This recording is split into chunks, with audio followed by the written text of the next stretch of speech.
Hey, all right. So, when it comes to the self and the soul, which I'll point out, this is like our center, like our scope of vision, and like the first vehicle that, you know, it's like our mind. It's like fetal, right? Like fetal, we don't have any relationship with anything like a job or any responsibility or anything that we have to incarnate in a way, shape, or form that is relating, right? We literally just have to be and develop ourselves, right? And so that's just like if you're sitting there meditating, right? Like what can you do all alone is just work on your body, right? So things that are all bodily and how you take care of your body are in this first realm of self and soul, just like 3 realms that I'm breaking down. So, but when we start to go down to like gemming and how faith puts you in a place where you're always gonna incarnate that faith, it's like from my personal experience, I guess how I can bring this up is I'm just gonna tell a story of how, like, when I was a kid personally, like, no one in my household, you know, I'll go back to it, is religious, you know. Oh yeah, bless you, be blessed. Okay, so no one in my family was like religious or had any sort of connection to like God. Like, I got a single mother, my mom's awesome, like the best thing on the planet. And but she struggles with anything dealing with faith, in that, well, she just doesn't know. I guess you'd call it struggling, or just like, yeah. But yeah, that's like, you know, like, yeah. So when I was growing up, when I first learned how to speak, I was bringing up concepts like God, and I was already like, man, God put me here, like stuff like this. And my mom thought, she like told me, like, she thought that all this was strange. She's like, I don't know, like, really what you were talking about, you know, like, I don't know where it came from, but like, you know, whatever. But you told me, you were like, well, I put, like, God put me there, and you told me, you know what I mean? She was like, so either way, and then there's, like, as I personally grew up, I ended up having like this disconnect from faith, in that it wasn't around me and my nature, which is like this people or places, like this yin kind of circle that I showed you guys, this middle circle. And so I started getting lost into that and discovering that there wasn't a lot out there that was giving back. And so I started developing natures within myself, and then looking into things in myself that started developing my own reason and way to work, like be with truth, that started realizing my faith again, to where it's shown even brighter, I feel like, you know, and to where now it's like faith to me was something remembered, and something that, like, as I started learning stuff and putting pieces together and going through my life, it's like it just shone brighter and brighter and brighter, to where now it is like the realm or the frequency, or like this outer circle, this meta picture, you know, like the thing that we can always change, or like not really change at all. But it's like, and this goes back to this topic when it comes back to faith, that like I've been talking about, like personally, not necessarily on the channel, but when man, I forgot what I was talking about. That's so funny. But either way, so going back to realizing that it's like when we start developing gems and we start having that faith. Oh yeah, that was the thing about faith.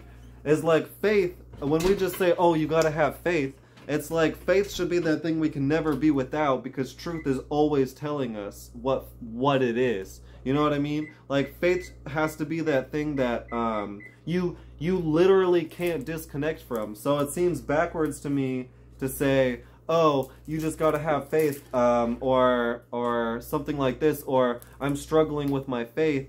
This seems strange to me in a way, and like I kind of understand it, but it seems strange to me because this is the where we're coming from and what we're developing reason out of, and all of this.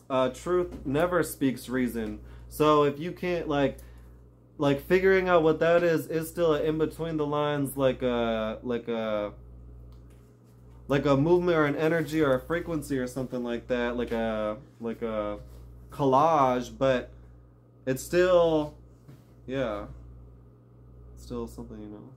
Thank you. So yeah.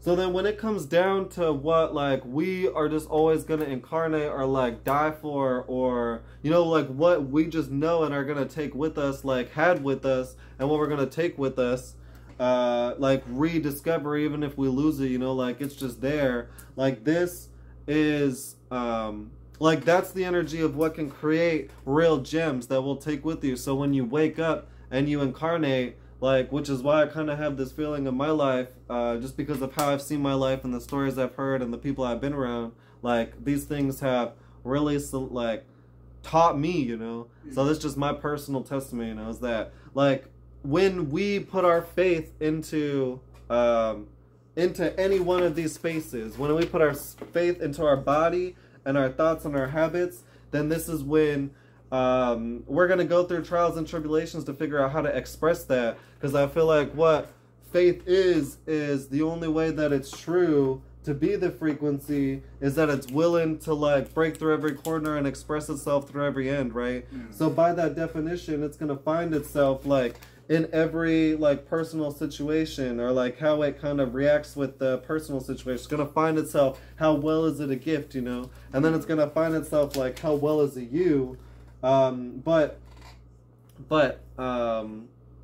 once it is, like, truly you, and if it doesn't even align with the nature, this is where the thing comes that we start developing our own natures, and that you shouldn't be scared of losing your space, because you can't, as far as I see it, you know, like, you really can't. So if you truly believe in something philosophically, like in yourself and your soul, right, like philosophers of the past, right, that were executed, you know, and like I said, I keep forgetting his name, but there's that one philosopher that just, like, went all in, you know, and, like, was ready to give his life, you know.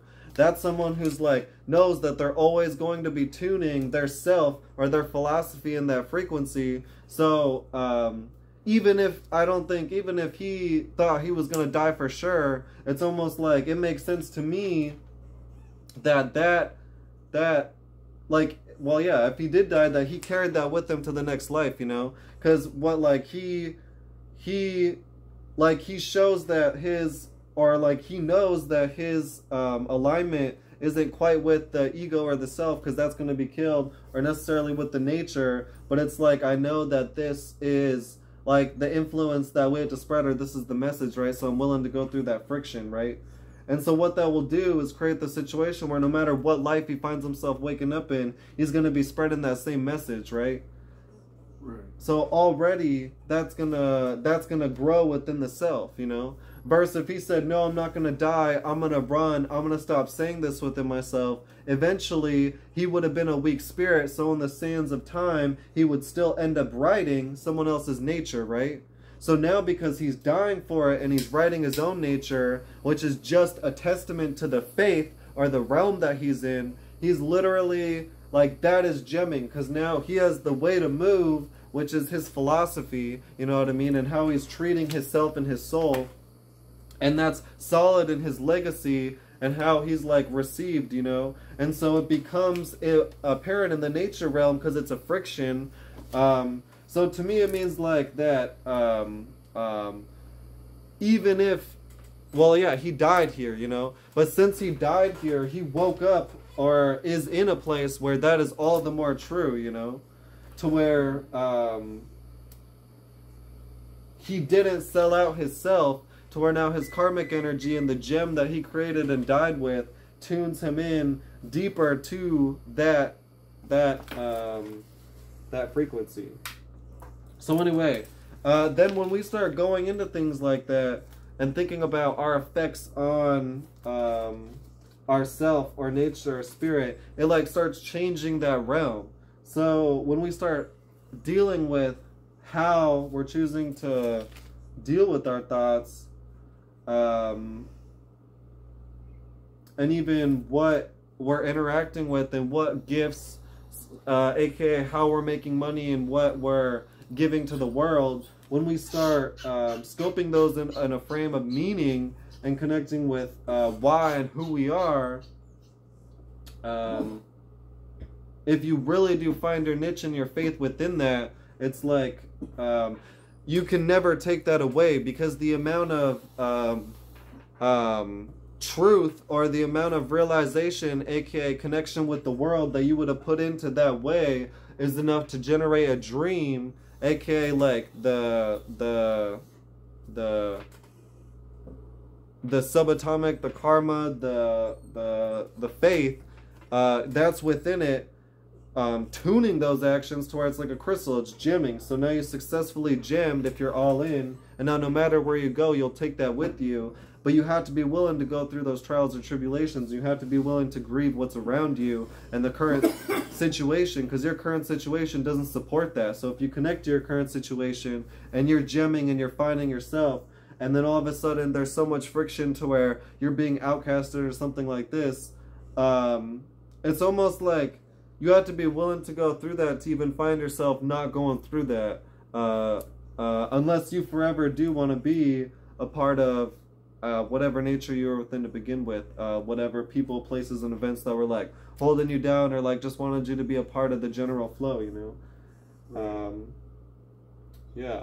So it's just a little bit about how, if I feel like you start really tuning yourself, what I think can happen is, like, yourself is always going to be a reflection of the realm or the frequency, and we can just see this in thought, to where, like, I saw this in my thought where I, like, it seems like through reason and through my own divinatory means, aka like having my own way to look at truth like everybody does, I found God, and I found something way higher than any nature or any current or anything that I could surf or experience, like anything higher than my flesh, you know? Like, I found something that I hold way higher than like anything really, you know? So that is what I put into like my thought, and that's why I feel like that came with me, you know what I mean? Because it's timeless at that point, you know? So yeah, but either way, that's just one example on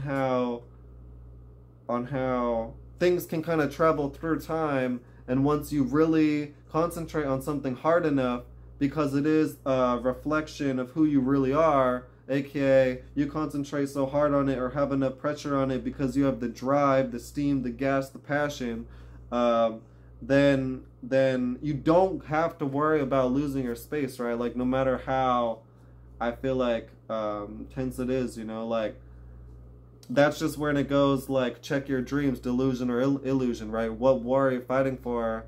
And, you know, like, how much are you deluding / eluding? Are you fighting for the right thing or not? But that's within you, you know, and you'll know that, so. Right. Hey, bubbling Citra Beach out.